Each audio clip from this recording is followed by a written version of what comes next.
Hey everyone, welcome back to the Hidden Dagger Inn. I know many of you players out there love this topic, and many are anxiously waiting for it to be properly implemented. So let's go ahead and take a closer look at what I think we can expect, and when, and what changes can be made to some of our current quest systems. Having had the chance to play Alpha 1, Ashes of Creation, I came away with a newfound appreciation for the game's questing system, even in its early stages. What struck me the most was how engaging and rewarding the questing felt, even during this infant stage, which was Alpha 1. It's not often that you find yourself genuinely immersed in the mechanics of a questing in MMO, but Ashes of Creation managed to make even the simplest objectives enjoyable. And in doing that, they're breaking the mold of those fetch and return quests. And that by far was one of the most refreshing aspects of questing in Ashes of Creation during the Alpha 1, is how it moves beyond the traditional go here, do this, come back formula that completely plagues MMOs as we know it today.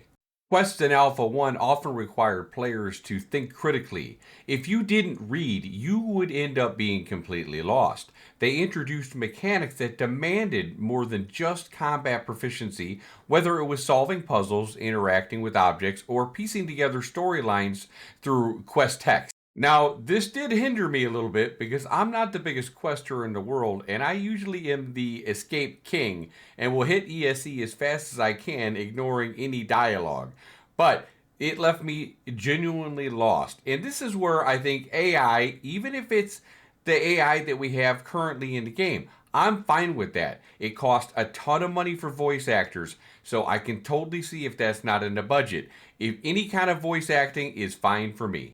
Now that I'm done with my voice acting tangent, getting back to the quests, they were a huge breath of fresh air. It reminded me why I love MMO quests and why they should feel like adventures when they're done correctly, not chores.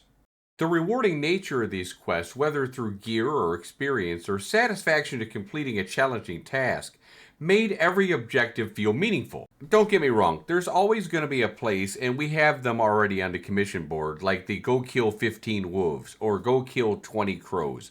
Those are always going to be there. But definitely a diversity of quests is very important, and I believe Ashes of Creation is going to be on the right track, and everyone is going to be very pleased when the system finally gets in. Now, the future of the quests, you ask. Looking ahead in Alpha Phase 2 and beyond, it's exciting to consider how quests will evolve with the introduction of fully developed desert and tropical biomes, as well as their associated nodes.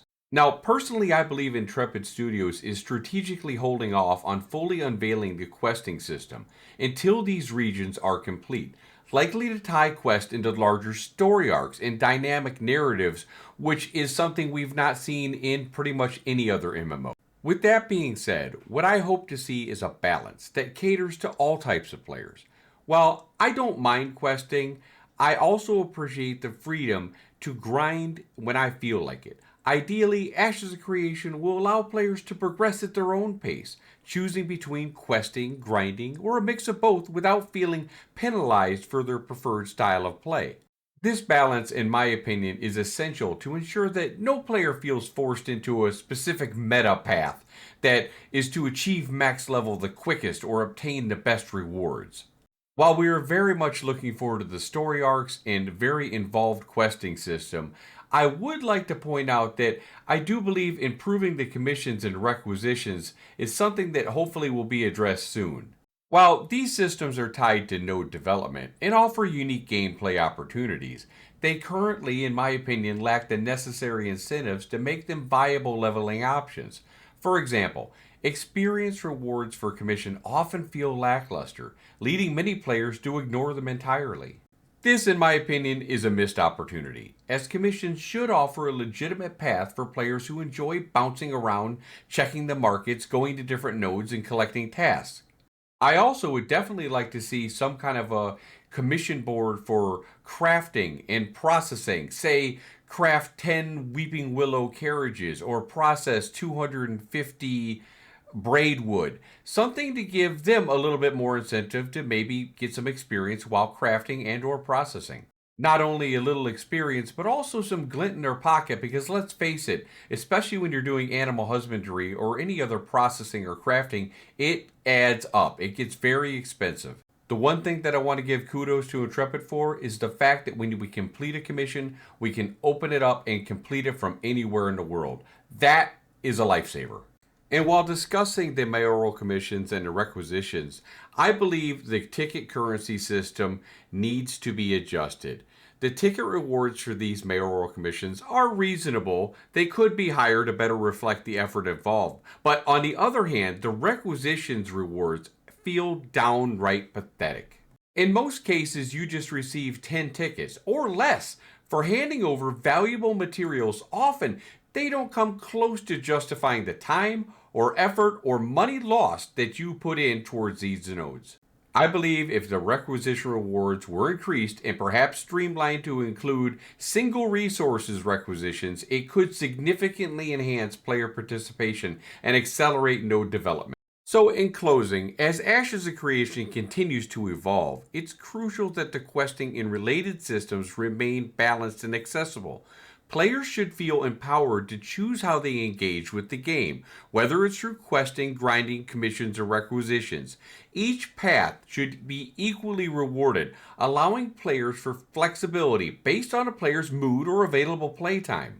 Ultimately, my experience in Alpha 1 left me optimistic about the future of Ash's creation.